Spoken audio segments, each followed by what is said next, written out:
Hello friends, welcome to my channel. Friends, आज के इस वीडियो में हम डिस्कस करेंगे एमॉर्फस सॉलिड क्या होते हैं। एमॉर्फस सॉलिड, जैसा कि आपने नाम कभी ना कभी सुना होगा, जिसको हम सूडो सॉलिड भी बोलते हैं, और इसको आज हम डीप में डिस्कस करेंगे फिजिकल फार्मास्यूटिक्स में अपने। तो पहला पॉइंट है, they do not have regular arrangement. इसका रेगुलर अरेंजमेंट नहीं होता है। जो इसके पार्टिकल्स होते हैं, जैसे यहाँ पे एमॉर्फस सॉलिड है तो उसके पार्टिकल जो है इधर उधर होते रहते हैं। इनका रेगुलर एक अरेंजमेंट नहीं होता। ये हमारे एमॉर्फस सॉलिड का स्ट्रक्चर कुछ इस टाइप में होता है। रेगुलर अरेंजमेंट नहीं होता है, therefore do not have well defined particle. तो इसके पार्टिकल को भी हम वेल डिफाइंड नहीं कर सकते कि एमॉर्फस सॉलिड के पार्टिकल किस टाइप में होते हैं। ठीक। दूसरा क्या होता है, इसका शॉर्ट रेंज ऑर्डर होता है। तीसरा बात, दे आर सूडो सॉलिड। जैसे बताएं कि इसको सूडो सॉलिड बोलते हैं, मतलब इनका जो है ये देखने में तो सॉलिड की तरह लगते हैं, इनकी जो प्रॉपर्टी हो जाती है तो सॉलिड की तरह थोड़ा डिफरेंस हो जाती है। ठीक, ये बताया इसमें। दे आर आइसोट्रोपिक, या आइसोट्रोपिक होते हैं, मतलब they have same property in all direction. अगर एमॉर्फस सॉलिड है, इसकी ऐसे ऐसे है ऐसे है, तो इसकी जो क्रिस्टल प्रॉपर्टी होती है तो सेम होती है सभी डायरेक्शन में, और सभी डायरेक्शन में वो वैसे अफेक्ट करेगा जैसे नॉर्मल में रहता है। They do not have sharp melting point. इसका मेल्टिंग पॉइंट कम होता है। ठीक, एमॉर्फस सॉलिड का मतलब ये तुरंत हमारा मेल्ट हो जाता है थोड़ा सा हीट प्रोड्यूस करने पे। They melt over a range of temperature. थोड़ी टेम्परेचर प्रोवाइड कराने पे हमारा मेल्ट होने लगता है। They do not have fix heat of fusion. इसमें हीट ऑफ फ्यूजन की हीट फिक्स नहीं होती, मतलब कोई एमॉर्फस सॉलिड होते हैं जो तुरंत मेल्ट हो जाते हैं, और कोई हमारे एमॉर्फस होते हैं जिसको मेल्ट करने में ज़्यादा हीट ऑफ फ्यूजन की जरूरत होती है। तो हीट ऑफ फ्यूजन भी इसमें फिक्स नहीं होती है। और थोड़ा देखते हैं एमॉर्फस का स्ट्रक्चर वगैरह। अगर हम क्रिस्टलाइन और एमॉर्फस की कंपेयर करें तो हमारे क्रिस्टलाइन सॉलिड का स्ट्रक्चर इस टाइप में होता है और एमॉर्फस का स्ट्रक्चर इस टाइप में होता है। ये स्क्रीन पे आप देख सकते हैं, क्रिस्टलाइन का स्ट्रक्चर ये होता है और एमॉर्फस का हमारा ये हो गया।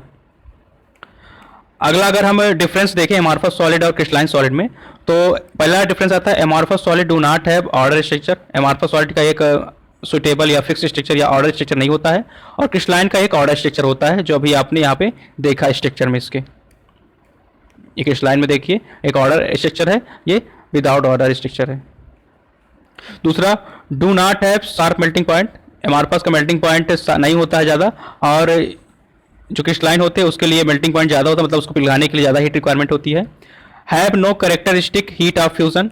इसमें हीट ऑफ फ्यूजन की कोई कैरेक्टरिस्टिक नहीं होता, मतलब उसका कोई फिक्स नहीं होता कितने पे हमारा हीट ऑफ फ्यूजन स्टार्ट होगा।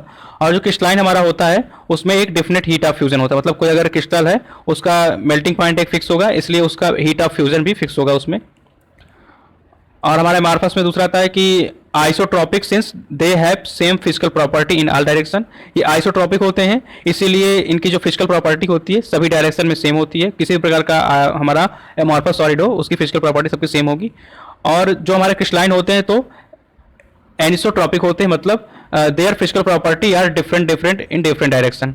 जो हमारा क्रिस्टल होते हैं उनकी फिजिकल प्रॉपर्टी चेंज होती रहती है। एमॉर्फस में क्या है, have covalently bond network. Covalent bond का नेटवर्क होता है इसमें। और जो हमारा क्रिस्टल हो, इसलिए ये बिग भी होते हैं क्योंकि इसमें केवल बॉन्डिंग बस होती है। और जो हमारा क्रिस्टल वाले होते हैं तो उसमें क्या होता है, कोवेलेंट बॉन्ड तो होते ही है, लेकिन साथ में वांडर वार फोर्स से हमारा मेटालिक बॉन्ड भी बना हुआ होता है। ठीक, ये हमने डिफरेंस देख लिया। और डिफरेंस इसमें देखना हो तो ये है कि ज्योमेट्रिक शेप होता है, इसका नॉन ज्योमेट्रिकल शेप होता है क्रिस्टलाइन एमॉर्फस में।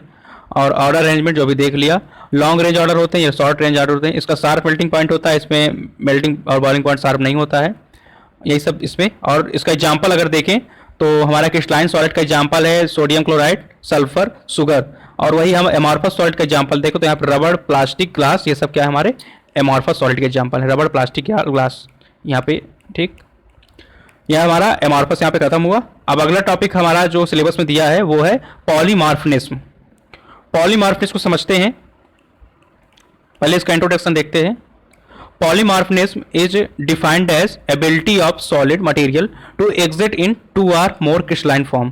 पॉलीमॉर्फिज्म एक ऐसी प्रॉपर्टी है किसी भी सब्सटेंस की जो दो या दो से अधिक क्रिस्टलाइन फॉर्म को ओरिजिनेट करने के लिए यूज होती है। Arrangement are comfortable crystal lighting. ठीक, the different crystalline form are called polymorphism. मतलब पॉली मतलब बहुत सारे, मॉर्फिज्म मतलब शेप, जिसके कई सारे शेप हो उसको हम पॉलीमॉर्फिज्म कह देंगे, सिंपल अगर बात करें तो। Difference in internal structure of polymorph result in their distinct physical and chemical property. जो इंटरनल स्ट्रक्चर अगर उसका चेंज होता है तो फिजिकल और केमिकल प्रॉपर्टी में भी इफेक्ट पड़ता है।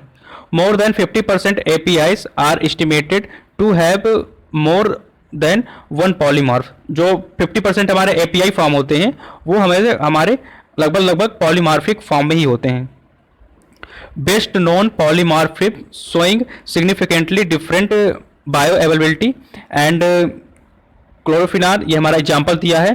पहला क्या एग्जाम्पल है, ये क्लोरम फेनिकॉल और हमारा पैल्मेटेट और हमारा मेफिनेमेटिक एसिड जो होते हैं, ये सब किसके एग्जाम्पल है, हमारे पॉलीमॉर्फिनेज के एग्जाम्पल हैं। आगे देखते हैं पॉलीमॉर्फिनेज को और थोड़ा अच्छे से सिंपल में देखें तो it is ability of compound crystalline as more than one distinct crystalline species with different inter, मतलब आंतरिक जो अंदर की प्रॉपर्टी है उसको बदलते हुए कई सारे स्ट्रक्चर जो दे दे वो हमारा पॉलीमॉर्फिज्म होता है।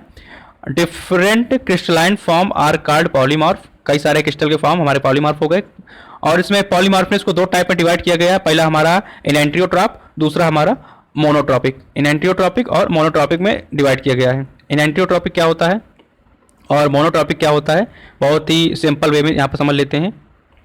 तो इनेंटियोट्रॉपिक अगर डिफिनेशन देखें तो enantiotrope refer to as phenomena where one polymorph is stable over one temperature range, मतलब ऐसा सिचुएशन होती है जहां एक पॉलीमॉर्फ एक सिचुएशन पे एक टेम्परेचर पे फिक्स रहता है, रेंज हुई जब another polymorph is stable over a different temperature.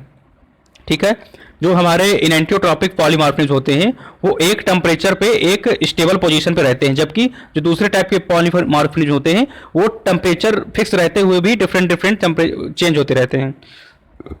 दूसरा हमारा मोनोट्रॉप्स क्या होता है, monotropic refer to as phenomena a material coexist multiple form but only one of stable at all temperature and pressure.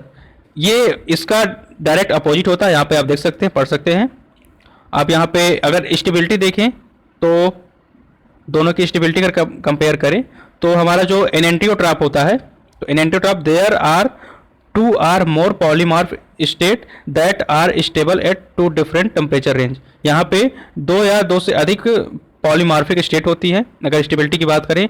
और जो हमारा दूसरा एनेंटियोट्रॉप होता है या सॉरी मोनोट्रॉपिक होते हैं, तो मोनोट्रॉपिक की अगर स्टेबिलिटी की बात करें तो there is only one polymorphic state the stable at all resources temperature range. ठीक है, यहाँ पे केवल एक पॉलीमॉर्फिक स्टेट होती है, यहाँ पे दो पॉलीमॉर्फिक स्टेट होती है स्टेबिलिटी की बात करें। एग्जाम्पल की बात करें तो कार्बमा जिपीन एंड एसिटाजोलामाइन, जो कार्बना जिपील और एसिटाजोलामाइन है तो हमारा पहले वाले का एग्जाम्पल है, मतलब इनेंटियोट्रॉप का एग्जाम्पल है। और दूसरा मोनोट्रॉप का एग्जाम्पल हमारा मेटोलाजोन, ये हो गया। ठीक, अगर इसका ग्राफिकल रिप्रेजेंटेशन देखें तो कुछ इस टाइप में होता है। मोनोट्रॉप सिस्टम में हमारा यहाँ पे अगर सॉल्युबिलिटी देखें और टेम्परेचर के बीच में देखें तो पॉलीमॉर्फ, यहाँ पे देखिए ग्राफ इसको देख सकते हैं और यहाँ पढ़ सकते हैं क्या लिखा हुआ है।